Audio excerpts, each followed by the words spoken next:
Virginia has issued a severe thunderstorm warning for northwestern Anne Arundel County in central Maryland, southeastern Howard County in central Maryland, east central Montgomery County in central Maryland, northeastern Prince George's County in central Maryland, until 6:45 p.m.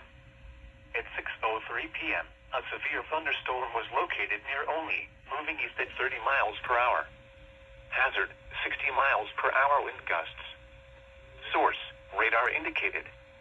Impact, damaging winds will cause some trees and large branches to fall. This could injure those outdoors, as well as damage homes and vehicles. Roadways may become blocked by downed trees. Localized power outages are possible. Unsecured light objects may become projectiles. Locations impacted include Columbia, Bowie, Severn, Olney, Crofton, Beltsville, Elk Ridge, Baltimore Washington Airport, Glen Burnie, Aspen Hill, Ototown, Laurel, Fairland, Ferndale, Colesville, Fort Meade, Millersville, Savage Guilford, Southgate, and Rossmoor.